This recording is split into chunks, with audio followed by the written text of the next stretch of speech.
Hey, everybody. Welcome back to the Gold Mine. We have another fantastic show for you planned out today, and I am very excited. We got Brett joining us for the first time. We got Tim back for his third episode. And Shaun, of course, always good to have you on here. Now, while I am stoked, y'all should be too. Do your things, like the show, subscribe to the channel, hit the notification bell, do all the good stuff. Get your emails whenever we go live, which is, of course, Wednesdays for the Gold Mine and Fridays for the Collective. Now, if you have any thoughts, questions, comments, anything at all, put them up in the comment section. We can engage those throughout the show. And other than that, let's get into some intros. So, Tim, you're on top. Hit us up first. Who are you? Where you come from? All that good stuff. Yeah, thanks, guys, for having me again. Pleasure, as always. Tim DeMeo with Berserker Bill. I'm out in D.C. right now, and Navy background, skating, surfing background, and big mental health advocate for military. I like it. Brett? How about yourself? 10 to 15 seconds. Where are you? Where you come from? Brett Christensen here. Out of California right now. I know, don't hate it on that. But yeah, Coast Guard background and pleasure to be here. Thank you so much for having me. I'm stoked to get you into this convo. Shaun, how's life on the mountains? Things are good. I can't help but mention that Berserker has starting to stack up some boards behind his head. I mean, last time he was on, there was maybe only half as many, but come on, bro, you're running out of wall, eh? Looks rad. Awesome. So let's get into it. Today we're going to be talking about life's chapters, and I wanted to, before we get into any of the videos, just get your guys' first thoughts on what that even means to you. So, Brett, I'm gonna hit you up first. Put you on the fire. When you saw that, what did it spark? Really, just like, where am I at in my life currently? Like, what chapter am I in? We talked briefly, before the show. Seems like every chapter of life is another challenge, and going through one of those right now. So it's just, as each chapter goes through, as the challenge get harder, but those previous chapters kind of set you up to hopefully succeed in the next one and in that fire that you're going through. Bam. I like it. Tim, what are your thoughts? Yeah, challenges for sure. Learning a whole ton through the chapters and the evolution of life. Like Brett, I'm also going through some challenges, thinking I'm getting through the chapters and doing good, and then I have a rewrite and have to start back from the beginning. So it's an interesting topic. Yeah, we're gonna be getting into it for sure. Shaun, what were your first thoughts learning about it 20 seconds ago? Yeah. My thoughts are that when I was young, I didn't know that there was phases of life. I didn't know there was chapters of life. I didn't know there's chapters in a book.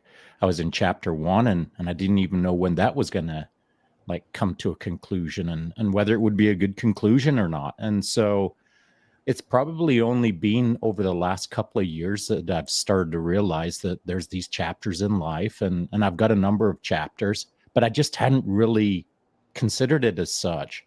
And I turned 61 this month, and so I can easily look back now and see it as clear as day that obviously, Shaun, there was chapters in your life. There were phases in your life. So maybe we'll jump into it today, not my life, but the phases of life throughout the rest of the podcast. Yes, indeed. I really like the concept of phases of life as well as chapters, and not so much that you'd have to close the book on things so much, but the fact that you can kind of open into a new period of growth or a new period of life. I really like that. Now, let's get into my first video then, and then we can go from there. Here we go. Chapters. Each chapter in your life, whether it's a positive or a negative, before you move on to that next chapter, you got a decision to make if I'm going to correct what I did in the chapter before. If that book ended bad, which is your life, you wrote that book. Nice and quick, right off the bat. Thoughts on that one? Brett, hitting you first. No, that's exactly it. Do we learn the lessons from that chapter, that phase of life? We talk about it all the time, learn from your mistakes, correct them. Never going to be perfect, but if you're at least making new mistakes, that's growth. So not repeating those same mistakes that we've had in that previous, phase, chapter, whatever you want to call it in your life. Did we learn from the failed relationship, the failed, with a wife, with a son, whatever it is in your case? It's learning those mistakes and not making them again, moving forward so that you can then better yourself and others. This is going to take down. I got an interesting question on that, and I'll come back to it in a second, though. Yep. Tim, what are you thinking? Yeah, so for the while, I've been thinking like the chapters of your life, you learn from stuff, right? Or you want to try to remove the baggage, the bad stuff that happened, and kind of redact that from your life. But after some therapy in Mexico, I realized that you have to embrace those mistakes, embrace all the lessons you learned, and build off and build a new ending to your book or a new saga or something. So that's where I'm at right now. It's a good video, though. I like it. John, first thoughts? He's a funny guy, Kevin Hart. So I'm surprised he didn't take it down a comedic route, honestly. And kind of, isn't that interesting that his chapters are mostly about comedy? And in this moment, he was kind of serious in a sense. And so it made me think of, does the man define the book, or does the book define the man? Because in that moment, he wasn't the comedian. He was just a dude referring to an idea. But how much of him is in that idea? Was he being authentic in the moment when he was explaining his thoughts on it? Because I was kind of expecting a little chuckle or a little Kevin-ism in there. And so first things first, I think that it's important to state that our book, my book, everyone else's book that they're carrying around called their life, that's our own book. That's kind of who we are. And we're supposed to represent it as such. Now, I'm not demanding that Kevin Hart gets super funny when he puts out 3 sentences with a quote of, this is what life is all about. But it is interesting when you pick up a book and you look at the front cover, as the old saying goes, never judge a book by its cover. When you pick it up, you have expectations. And I think that's what all of us represent to some degree. When I look at Brett, I have an expectation, and I don't even know him. But he looks like a good dude. He looks like he's taking care of himself. He's got a sparkle in his eye. He's smart. And I haven't even opened the book yet. I've just judged the book by its cover. But I know there's way more to Brett than just what I'm seeing.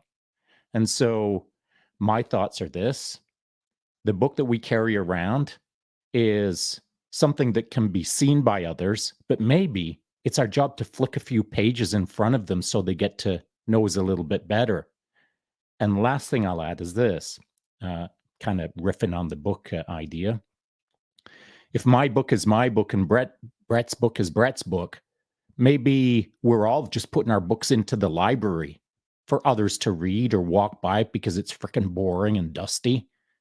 It's for us to maybe live a life that is worth reading, that would stop someone in their tracks as they're walking down the library hallway and think, what? That looks kind of rad. Maybe I can learn something from that, the book of Brett.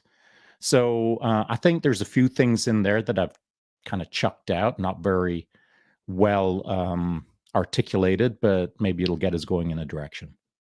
Lobbing us some softballs. I like it. I like this idea of don't never judge a book by its cover. And I think it's accurate. But I want to say there's a reason why there's still cover art on books, right? It's to draw attention. You want people to look at the book and go, interesting, and then start reading post-judgment. And my question earlier for you, Brett, was the fact that those preconceptions, those kind of initial moments of perhaps clarity or understanding of like, oh, this could be interesting. This could be something that I want to take on, leads to some mistakes by looking at it going, oh, that's cool. And then it takes you down a pathway that maybe you ended up looking at as a mistake later on. But sometimes we make those mistakes consistently because we like the way the art looks or we like the way some idea is. And I was wondering what you guys' thoughts were on how sometimes making the same mistake over and over again can actually help you learn perhaps better. What do you think? Brett, I'm going to hit you first. Multiple times. That's a tough one because we don't want to if some mistakes are worse than others, some aren't going to be this massive catastrophic failure of your life. It may teach you something, but it may actually end up moving you in a direction you never thought you were going to go as well. I think that's the important part. We have a preconceived notion of maybe what we're supposed to be doing, why we're here, what our importance is, and maybe by making a mistake that's actually going to influence and turn our trajectory of what we're actually supposed to be doing. A lot of times we'll have an idea because we saw somebody doing something really cool and we're like, man, they are amazing. I want to do that same thing, but it's really not what you were supposed to be doing. So you might be trying to go down that lane and it turns into a mistake, quote unquote, but it may then also put you in the direction of like, okay, here's where I'm supposed to be going. We all have a calling here for what we're supposed to do. And if you're not in that calling, then you're just kind of floundering around through life and not giving any value added to anybody else. And I think at the end of the day, that's a big piece of the puzzle is what is that value that you're adding to somebody else's life? What is your story, your struggles that you've gone through? A lot of that is to help somebody else when they go through that same kind of a struggle in their life. I really like that. That's great insight. Tim, what are you thinking?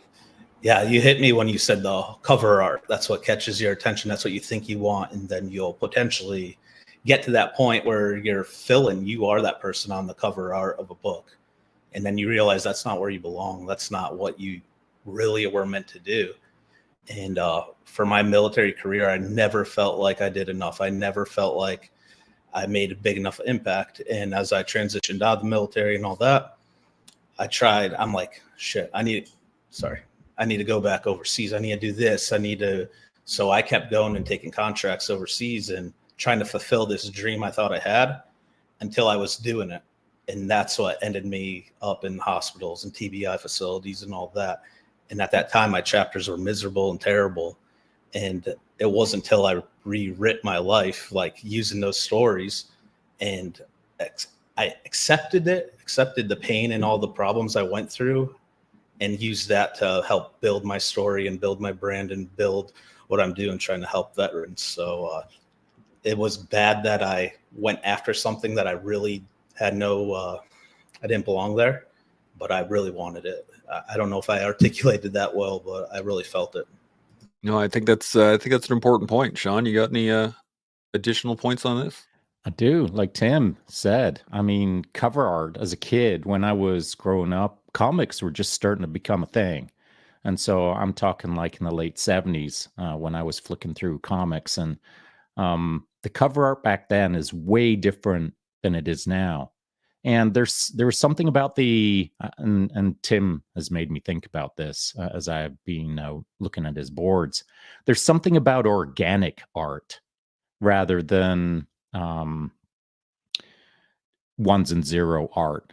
And that, by that I mean, like, there's a roundedness, there's a organic flow, there's a curve rather than a triangle, if you will. Old art had more of an organic feel than modern digital art. And so when I was coming up, looking at cover art as the example, to me it was simplistic but heroically organic. Now it feels different to me. If I was growing up in the contemporary world right now as a kid, cover art is way different, I feel.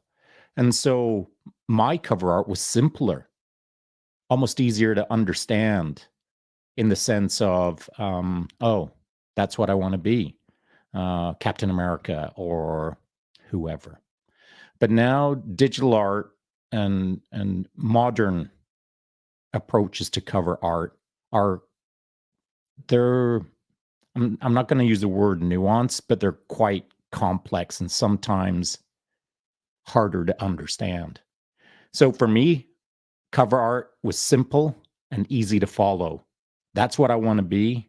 That's what I'm going to go be. But now if you're coming up as a young buck and you're looking at cover art, there's so much out there to choose from. And there's a lot more of it out there that leads to a negative path rather than a positive path. So we're literally in the Costco of digital cover art nowadays versus when I was a young pup looking at comic books. So I think you can get lost easier today than when I was coming up. And so it's almost like an advisory that you just have to be way more careful in the path that you choose initially when you're young. But if you do make the wrong choice, just like the rest of society through all of the millennium, you get to choose a different path every second if you feel like you've chosen wrong. If your digital cover art sucked initially, well, you can pivot in a heartbeat today with actually more options. And so for me, it was simple coming up, not as many options. But nowadays, it's way more complicated, I feel. But you've got more options to course correct back on. I think I'm going to push back on this just a little bit, and I want to. Something caught my head that when you were speaking there, Shaun, was the fact that you stated that art has kind of a roundness to, or organic art has something or roundness to it, or something. And it made me think of camouflage, the fact that nature has no straight lines, right? So if you want to camouflage something, you want to kind of bulk it up, make it rounded, make it kind of like the natural surroundings. And I applied that to reading in the fact that when you're reading a book, something that keeps your interest is not straight. It's not to the point, like see spot run, see spot go. That's a pretty boring book to read. The ones that are really interesting there's lots of twists and there's turns and there's curves and there's kind of a natural roundness to it in the same way. And I'm wondering if perhaps to understand the chapters in one's life, you have to kind of understand the bends and the turns and the authenticity, the naturalness of that in life. What do you guys think? Brett, I'm gonna hit you first. 100% with that. It's a pretty boring life if it's from point A to point B. It's all those twists and turns in there that again make you. And I made some horrible decisions in my life, taking some turns that definitely not would have foreseen, but it did grow me and it gave me an experience that I wouldn't have other had, which has made me into the person I am now. So you've got to have those challenges and those twists and turns in your story for sure. I love that. Tim, you got any thoughts on this? Yeah, no, I agree. But with what Shaun was saying, back when he was coming up, there weren't so many options. You didn't have social media. You didn't have all this info. I think 20 years ago, how many SEAL movies are out there? So people weren't as influenced. You only knew what you knew, like the Captain America, the James Bond, the hero, like you knew that. Now you have such a broad span of options out there. And I think that's what Shaun was trying to hit. Correct me if I'm wrong. But yeah. And like you said, the camouflage and blending everything in and adding to it to create a story, whether it's to hide, to be seen, whatever it is, it does create your chapters and your life. So good points all around. I like this. Shaun, any thoughts? Well, based on what Tim just said, it made me think of kind of this new generation, our teenagers nowadays. The book that they're writing, their chapter of their life that they're currently writing, is being written by ChatGPT, and it's very digital and linear. It's from A to Z in a straight line, and there's nothing in between A to Z because the question and the answer is provided in a split second. And so that book that's being written by a younger generation, that chapter is about as digital as it could get. And the analog nature of life is almost being stripped out of things because the pursuit of modern life right now is the shortcut, is the hack, is the get from A to Z and not see any letters in between. And so that creates a certain type of story. It's actually quite predictable. And I find predictable books quite boring, just like I find predictable movies quite boring. So thinking about that, if given the choice between an analog book that was written over a decade in the 70s, perhaps, by a chain-smoking Parisian poet, fill in the blank. That has more life in it than a digitized book that was written in collaboration with ChatGPT in about a day and a half. One is rich, full of life, organically full of life. The other book is devoid of life as far as I'm concerned, as it's trying to tell someone's life story. And so if your life is a ChatGPT blip versus a chain-smoking Parisian spending a decade writing poetry, these are two different feels. They're two different looks. They're two different stories. They're two different books. And given the choice, not that I'm into French poetry, but given the choice, that's the book I would pick up every single time versus the devoid of life, digitized short story of someone who hasn't lived enough life to tell a story. It's almost like trying to decide between reading Lord of the Rings and some technical manual, right? your choices are very, very different. It would be pretty easy to switch to make that choice. Now, any other thoughts on? I got a couple other videos here, but any other thoughts on that before we jump off? Brett, yeah, what do you got? Yeah, I had one real quick. Is Tim hit it with the idea of not only just the book and the cover and the art there, but that whole, he said, influencer.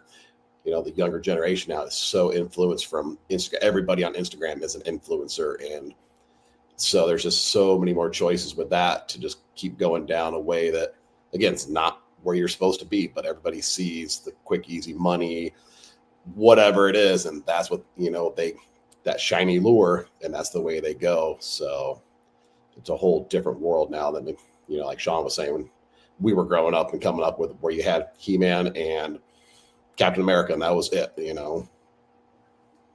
I'm thinking this is an interesting way to go with it too, and it leads into this next video. But the not only the concept of having singular characters or only so many choices, but the fact that being a professional, good-looking person was not an option. From the sad part is that there were always professions. There were heroic things to become. Like, I want to be a firefighter. I want to be a something, rather than I want to make funny videos on TikTok. Right? I think there's a big difference in that one. But any thoughts on that, Tim, before we move on? Shaun, you good? Okay, let's hit it. Here we go. Just because it doesn't feel right now doesn't mean it can't be right one day. Just because something feels wrong right now doesn't mean it can't be right one day. And something that can feel perfectly right now may not feel right one day. So don't focus so much on whether something's right or wrong. Allow it to be what it is, which is that it's okay right now. It makes sense right now. Bam. Let's get some thoughts. Tim, I'm gonna hit you first. Yeah, I don't know what to think about that. That's so true. Just, I guess the way I interpreted that video is to just live in the moment and don't try to make life-altering changes, and just enjoy what you do have. But then at the same time, it's like, okay, maybe what you're doing isn't right, and you should focus on trying to change. So I'm still at a loss. I'm curious to hear your guys' thoughts. I like it. Brett, thoughts? Yeah, for me, that was definitely the live in the moment. I think we get so caught up in the day-to-day life, the hustle and bustle nowadays of everything going on, that you just forget what is good right now. Not to say to disregard planning for the future, but just remembering, hey, we're here right now. It's amazing. God woke you up, and let's just go have a good day and do good things and plan for the future, but don't be stressed about it necessarily. This is a major challenge for a lot of people, because we like to control, how our future turns out. We want to be able to do our things, but that's a tough one. Shaun, you got any thoughts on this? I had two thoughts. One is pretty simple, and that is I believe what he's referring to is maybe there's some people that are aware as to how it works, and there's some people who aren't aware as to how it works. And by it, I mean life. And so he's proposing that if this, then that in the future, don't sweat it. It'll all sort itself out. You'll figure it out. You'll make it right. You'll find a way. That's generally what I took away from it. But the idea that's important is you've got to be aware that that's how it works. If he hadn't have said that, if there isn't someone out there who's just heard that from him, then they were unaware before they heard it. That might have been a massive gap in their life that no one had ever said to them, hey man, sit down. I'm going to tell you how this whole game works. And play that video. I mean, you can say it in a bunch of different ways, but generally speaking, that's what we're talking about. At least that's what I heard, is now that you know this is how the game works, start applying the game set rules. And so you've got to know what you're in. Life. If you've never thought about what you're in, are you even in the frickin' game? Here's my second thought. As I was watching the video, did you notice how all of the scenery, which was in the vertical, had absolutely nothing to do with what he was saying, other than as a supporting visual element to cheer you up? Like it was all sun. The only thing that was missing in that one was freaking rainbows and unicorns, maybe some butterflies. But the rest of it, all of the visual heavy lift was to support the verbiage that he was putting out. And all of the imagery was quite simple, easy to understand, so easy that you kind of offload it. You just pick up the vibe of, look, it's a pleasant day in the park. It's a pleasant day. I'm buying something. Look at me walking down the sidewalk with my friends. I'm happy. So you kind of offload that, and then you start listening to the words with a positive foundation. Because if you would have changed that visual delivery, like maybe it's frickin' sideways rain, maybe it's like you're looking at a dude who's shivering in a snowbank. Maybe you're looking at your standard issue infantryman who's quite hungry, irritated, and is probably flipping you the bird. If any of that visual would have been in that supporting verbiage, it would have been a whole different feeling message. And so think about it. The things that we see, the things that we hear, the things that we say, they're all interrelated, of course. Whoever put that video together did a great job. They understood the message that needed to be put out there. And I think that that's important for us in this call, that, you know, if within our lives, if we're trying to help others with our book, then we've got to find the right way to visually support that, to present the book so that it is on a rock solid foundation. I look at Tim's backdrop and the things that he's been doing recently, and he's built himself a strong foundation that if you really pay attention to the details, as the months tick by, it gets stronger. But you got to pay attention to the details. You've got to see it for what it is. And if you're not paying attention to the visual, if you're only hearing words, those words don't resonate quite as much. And so again, it's our job to build a strong foundation to support our book. How do you build that? Well, maybe we'll talk about it. We definitely will. Tim, what do you think? Yeah, so going back to that video, I was thinking something, and then Shaun said something. And I love how this show, what you guys do, it's not like a war stories, what you know, all that stuff. But when I was getting out of the military, like I said, I had a really good job. My son was born the day I got out of the military, which was awesome. I landed a job domestically at the Pentagon. I thought things were good, got a house. Then I was holding my baby and I had a C-130 fly over at a base nearby. And then I was like, okay, I have my baby, things are good. And I felt like, okay, this is the right thing right now. But then as that freaking plane flew over, it's like, oh no, I need to be back over there. There's still people over there. There's still a cause. And that's what I did. 90 days of trying to be a dad and be happy and staying home and being a good husband went away after 90 days and went back overseas because that wasn't the right time. Now I'm here. I love my kids. I don't have that burning passion to go back over. So that's kind of how I saw that video as well. And yeah, the timing may not be what you think it is, but it may be exactly what you need. I'm liking this. Brett, got any additional thoughts? Nothing right now. I like where this is going, though.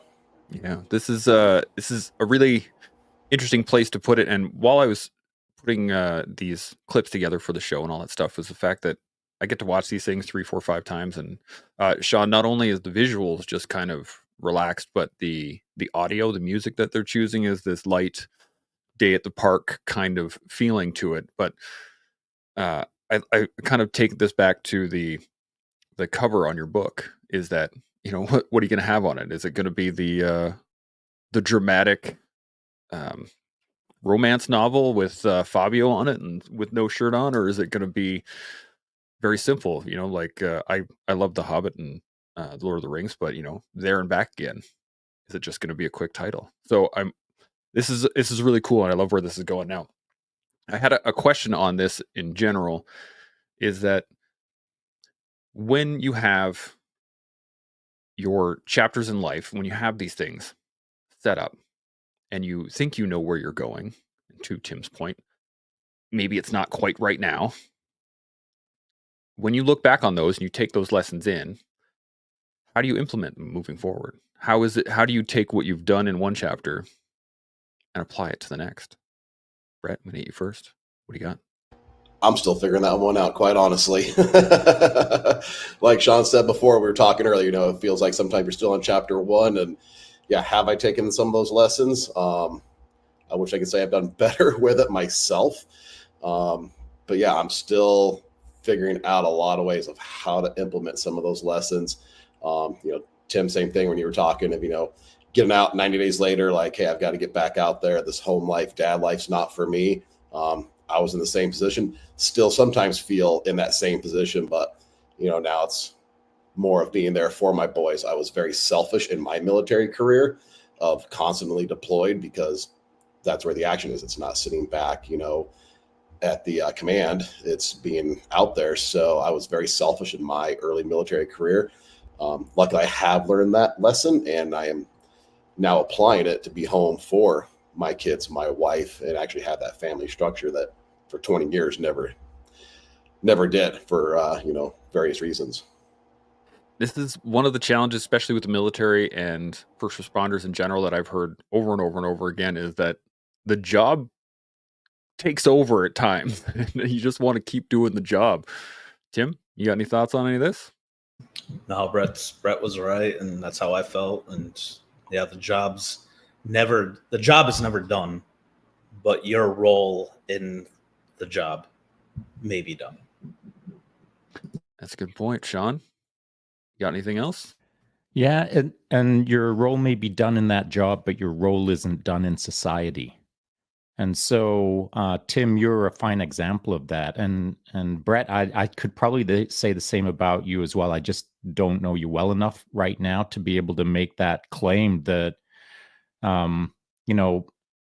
bro, you're still serving in a role that is kicking ass.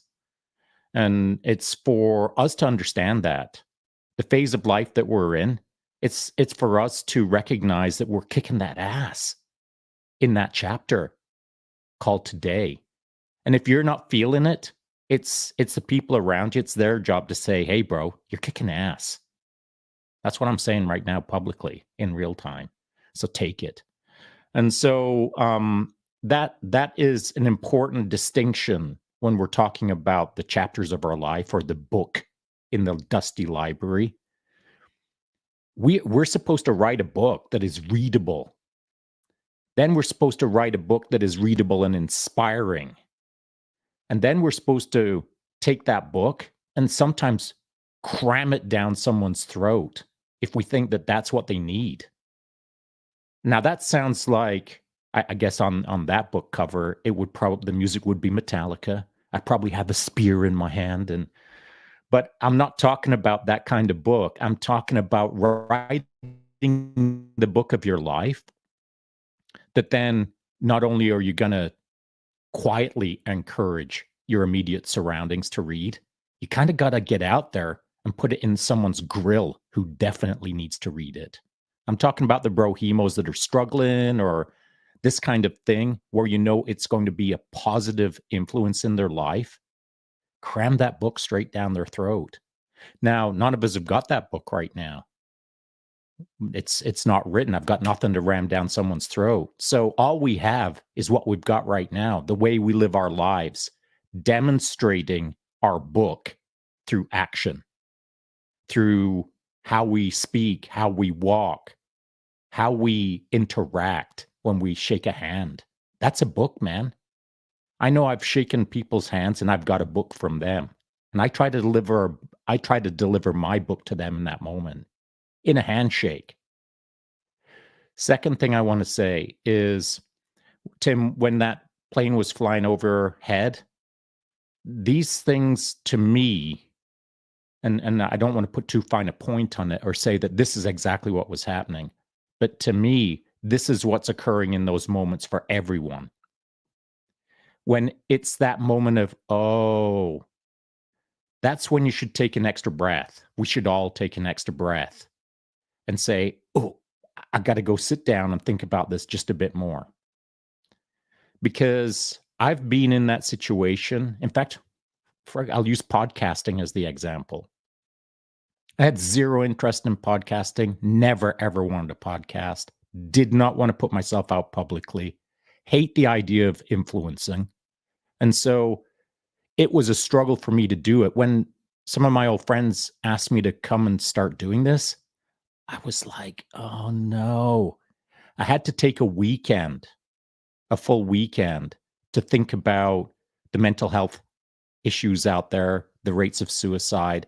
Once I'd read all the statistics, which I was completely unaware of, I couldn't unread them. I couldn't unsee them, which is relevant to what we're talking about right now, how we live our lives. If we're living a good life, people can't unsee that. All it can do is guide them, motivate them to live their own good life. But when I took that weekend, I had to take a full weekend to think about how much it was going to negatively impact me the moment that I started talking into a microphone. I had to give away my company of 15 years that I loved. I had to completely change my life. I used to drink coffee and ride my bike and hug trees and nobody knew any better. It was a good life, man. Now I'm in a different life. I'm in a different chapter. I'm freaking public, Shaun. And it took me a long time to get right with that. And I'm still not really right with it. But I know I'm in it. I know the trajectory of the chapter that I'm in right now. And I'm freaking kicking that ass. Maybe that's the takeaway. Wherever you are in your book, whatever chapter you're in, you've kind of got two jobs. The first one I've stated, obviously, and that is kick that freaking ass. And the second one is, while you're kicking that ass, do it so well that by the time the chapter is finished on that particular phase of your life, it will be righteous enough that someone won't even need to finish the chapter. They'll get so freaking inspired by it that they'll want to put on their ass-kicking boots and go to town. So that's my thought. Bam. I definitely need a little mic drop emoji for times when you go on a rant like that. It's fantastic. Brett, you got any thoughts on any of that? Spot on. Everything on that, Shaun. Yeah. Everything you're doing, do it with intent and purpose and do what you need to do. Love it. Tim, any thoughts? No, it's just cool that before Shaun got on the call, me and you were talking about how we wish we were still invisible. We wish we didn't have to have our faces out there, because being public is so vulnerable and it's such a pain sometimes. But it's our stories that are building. You guys talking about your personal lives and your careers on your podcast is building and sharing everything. Me talking about my struggles and how I've overcame things with certain resources is my story. That's my brand. So it's just funny how Shaun just said that when we talked about it before this podcast started today. Yeah, we are. We did the podcast prior to the podcast, and now we're in it. But the thing that I clicked on here, Shaun, when you were talking, was the fact that we can all read someone's biography after they're dead, right? Like, we can go and pick up that book and read it and go, oh, okay, well that's interesting, and they could have led a really amazing life with lots of experience, and we can take lessons from that. That's great. But a biography has no vibe. To your point, when you get to actually interact with someone in the middle of one of their chapters, you get to feel that. It's not a question of just reading and interpreting. It's a feeling. And I think that that's a key point to this, is that we all, as we interact with each other, as we go around kicking that ass and making it so people want to, they can't unsee us kicking that ass. That's better than a biography full of kicking that ass, right? So as much as it sucks to kind of be in the public eye and to be in on social media and out there telling these stories, because it does sometimes, it's also awesome because people get to interact with that on a regular basis, especially on this podcast. I think it's fantastic. Now I got one more video here. If you guys are good to go, any other thoughts before we hit on? Good to go. All right, let's hit it up. You my idea of the lonely chapter. The lonely chapter describes a time in which you're growing, you're changing as a person, and you're now so different that you can no longer resonate with your old set of friends, but you're not sufficiently developed that you've got the new set of friends that you're going to grow into.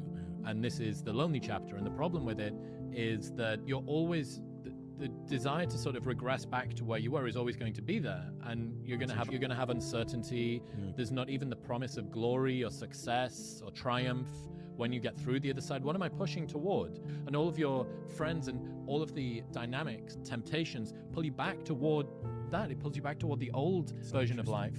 So this lonely chapter is a period through which I think everybody needs to squeeze. Anybody that decides to go from a place they are to a place that they want to be is going to have to let go of people who can't go there with them. Bam. Let's talk about it. Tim, what are you thinking? Oh, that's so good. I'm going to bring this to entrepreneurship, because my business, it's almost a year. November 15th will be 1 year. And I've been struggling.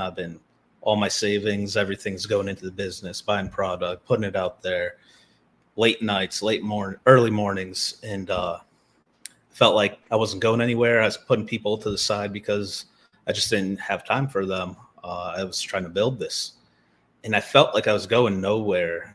And then I'll get a message here and there saying that, it's helping them. They love the story.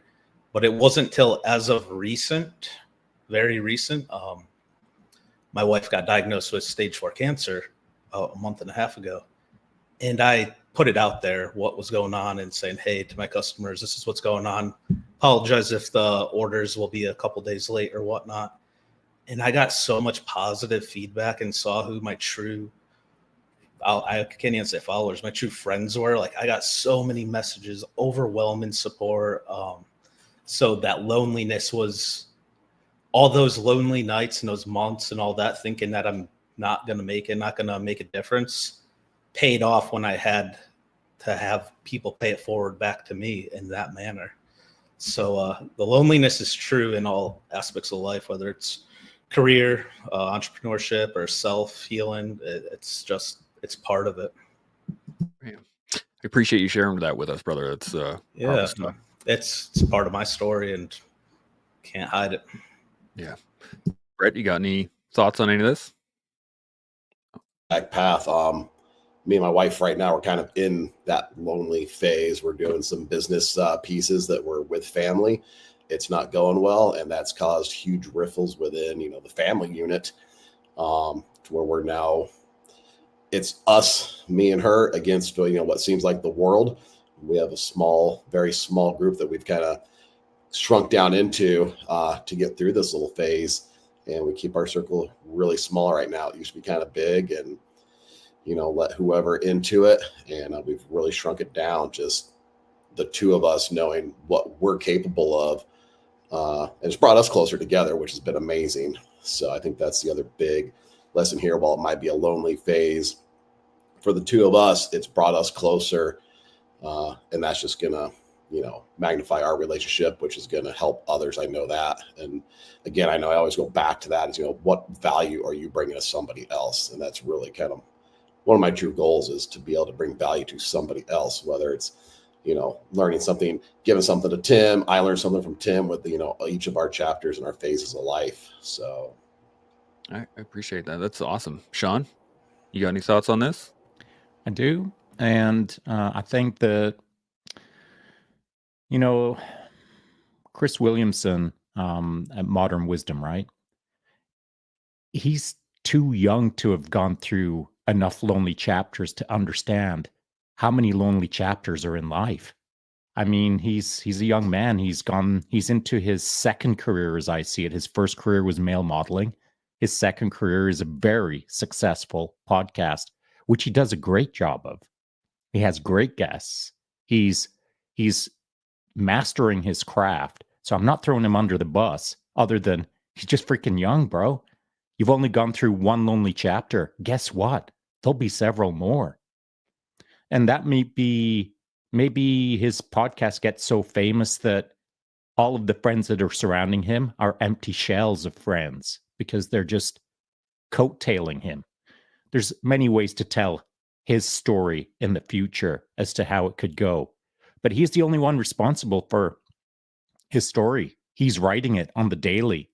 And it's great that he's got this understanding that there is a thing called the lonely chapter. I've gone through 10 careers. I've had 10 lonely chapters at least. And so here's the other part about the lonely chapter. When I was starting computer system engineering, of course, in order to become qualified, I basically had to turn into a cave-dwelling hermit, doing like 1 billion hours of study per week. And then I became what I had to become, and then I was teaching it. And guess what? The lonely chapter that I had to go through in order to become a computer system engineer, it freaking got lonelier, man.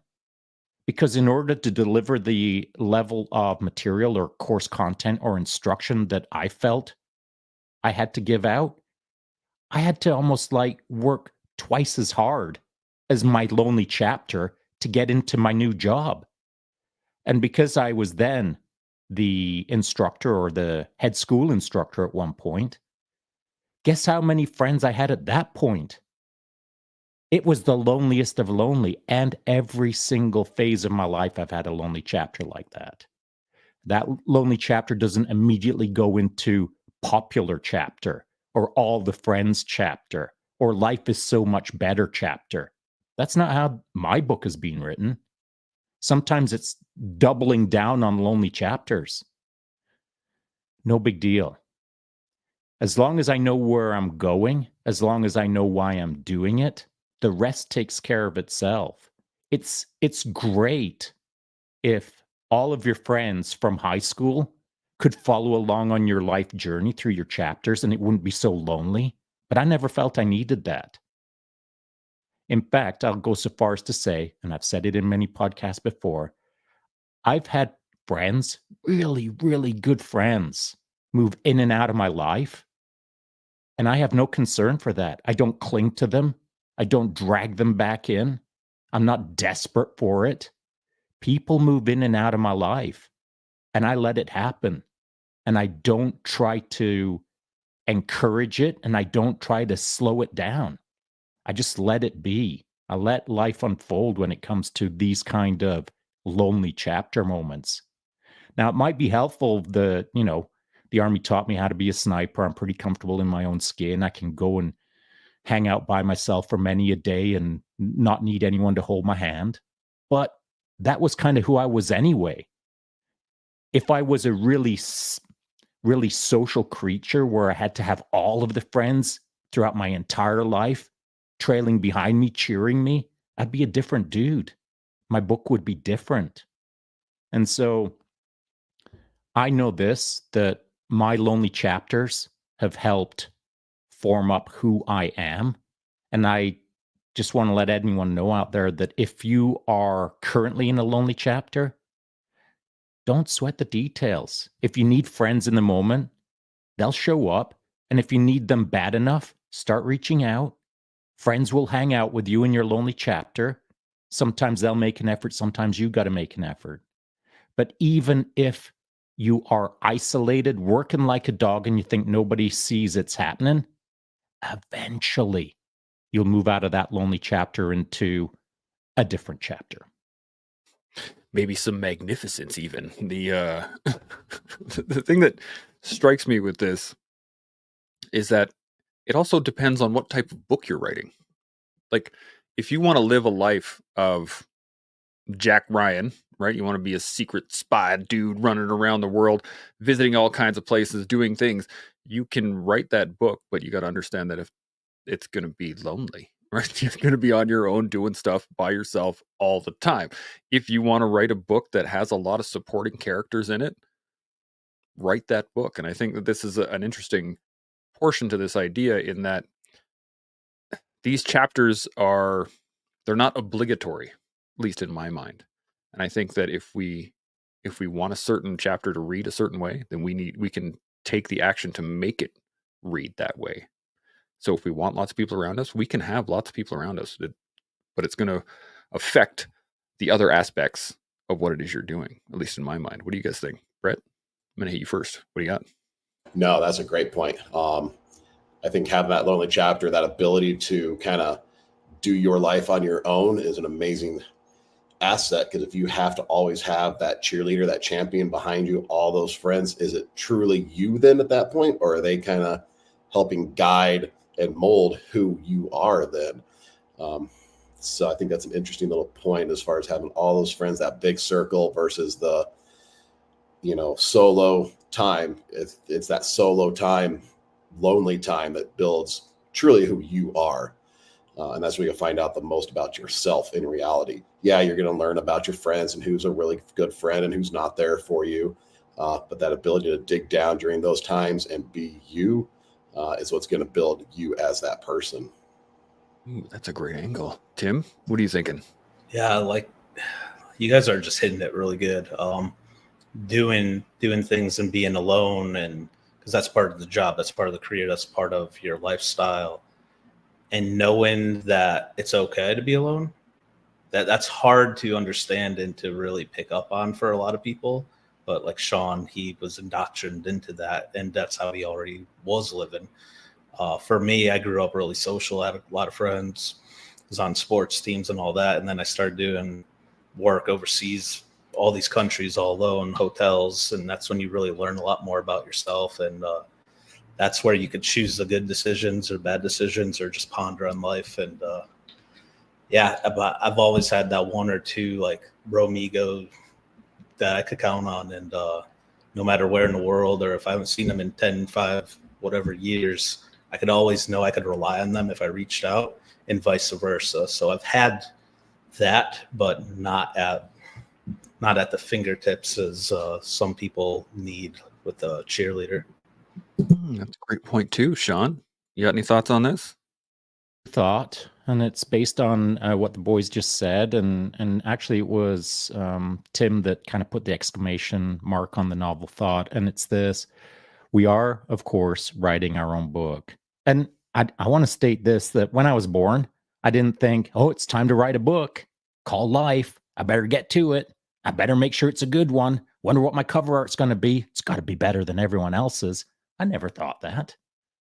We're just using the book as the example to kind of explain how to do life better.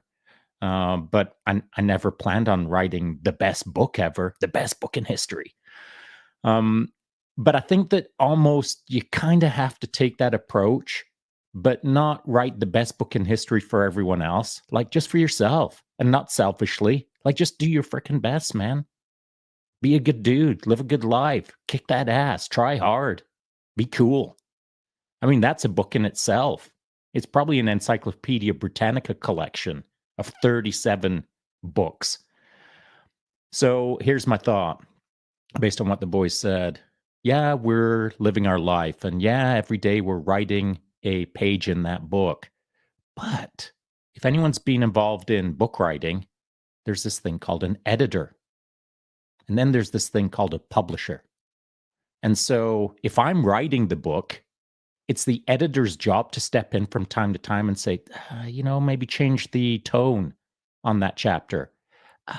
Maybe reconsider those few paragraphs there. Can we invert that? Can we flippity flop? Can we put that in a little bit later? Let's move it to the front of the book. And then a publisher, of course, once the editor has got involved and put out a pretty good product, the publisher is going to get involved and look at it from a macro level and think, is this worthy of being published? Is this something that I want to get involved in? So what I've just described essentially is many things. We all need editors in our lives from time to time, people who are going to carefully review what we've put down on paper and help us tweak it so that the direction is better, the messaging to ourselves and to everyone else around us is better. And by better, I don't mean like contrived or inauthentic. I just mean better. And I'll best explain that by saying maybe it's just someone who's got more wisdom than you do and sees things a little bit more differently than you do and is going to add polish to what you do. The publisher, of course, is people around us who are going to spread the message. So Shaun needs several editors in his life in order to keep improving the story that the greater concentric circle around me is publishing, either through word of mouth or, hey, did you hear what the boys said on the show today?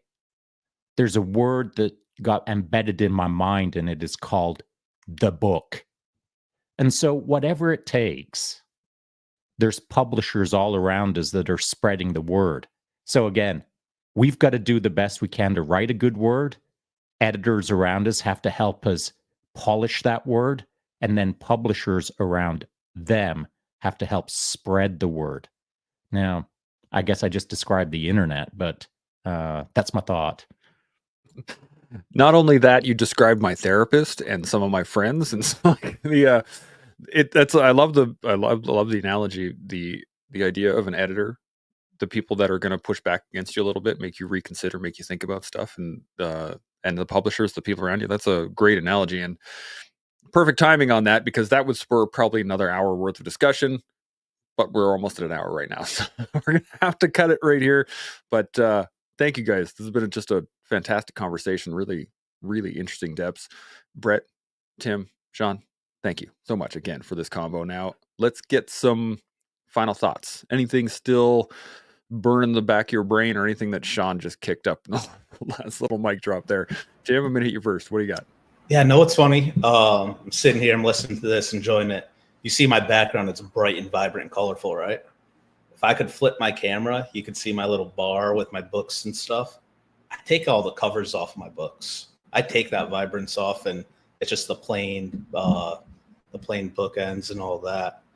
And it just made me think of, like, am I pulling two strings? Am I coming from two different places? Am I living a life for other people here and then being myself over there? So it's just making me think, and not in a bad way at all. Just interesting convo. Love it. Brett, any final thoughts? This has been really good. It's actually made me think of, where is this chapter? Where's it taken me?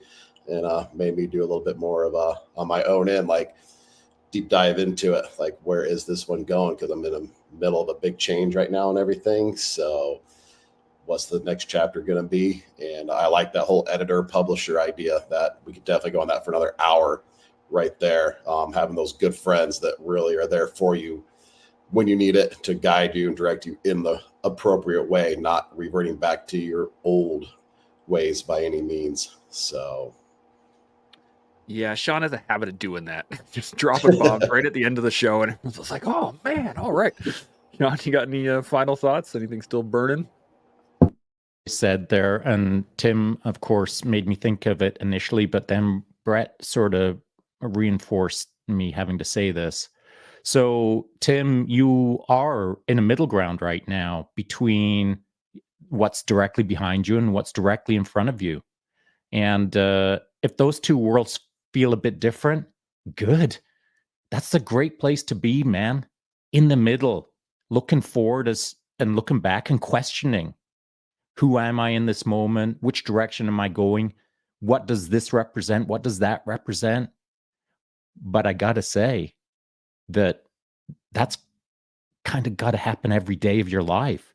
We are always supposed to be in the middle of something, looking forward and questioning, looking back and questioning, not clinging to one or the other, being present in the middle and understanding it for what it is.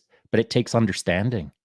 It takes what you just did literally a couple of minutes ago, and that is realize maybe not the cognitive dissonance between the two positions, but realize that who you are in the moment recognizes something about the moment.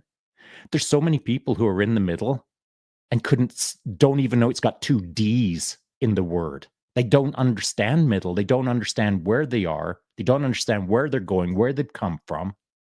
They don't have this thoughtful present moment of questioning, why do I do this and why did I do that? I love it, man. And same for you, Brett. Like if you're thinking about people who are around you, too big, too small, why this, why that? If all of us every single day aren't thinking that maybe I can tweak this, maybe I can just do it a little bit better. Maybe I need to think about 4 days ago when I did ... I got to go apologize. I got to go, whatever. That's what we're supposed to do. Look forward and look backward, but not look forward wanting the Lamborghini. We're looking forward to see how we can write that next page better tomorrow, and not looking back full of regret constantly, but looking back to reflect for the wisdom. And I find that these two positions, the three time states of present, future, and past, most people live in the future and the past for the wrong reasons. They're all kinds of regretful. I wish I would have done this. I wish I would have done that. Instead of looking backwards, reflecting and thinking, yep, I botched that one, and this is how I'm going to do it better next time. ... Now I'm wiser for it. Same for the future. If you don't know what your next chapter is going to be, no big deal. The next chapter is kick that ass and let it unfold. So we don't have to make it too complicated. That's where I'll leave it. You just sparked something else in my head. Thanks, Shaun. I have to get this out for a little while, but no, this concept that people live in the future and live in the past and not so much in the present, I think it's accurate. But when we're learning a skill, any skill, even if it's what could be considered a minor skill, something small that you don't really notice, like how you hold a pen, how you use a fork, like these little things are moments where you're just learning. Imagine learning how to use chopsticks, right? You're going to make a boatload of mistakes. You're going to have catastrophic failures. You're going to have all of the things in the micro. And it's something that we kind of accept as you're learning how to do the skill. But we don't apply that in macro. We look at the massive things in life and like, oh man, that was a catastrophic failure when I was 20 and I did that stupid thing and you're hung up on it, but you would not be hung up on it when you're learning how to use chopsticks. So I just think it's an interesting way to look at life, and I appreciate the insight on that one, Shaun. I'm going to be thinking about it for a while. So as I am in the moment learning, building, and growing, I hope we can all continue to learn, build, and grow every day. We'll see y'all next week.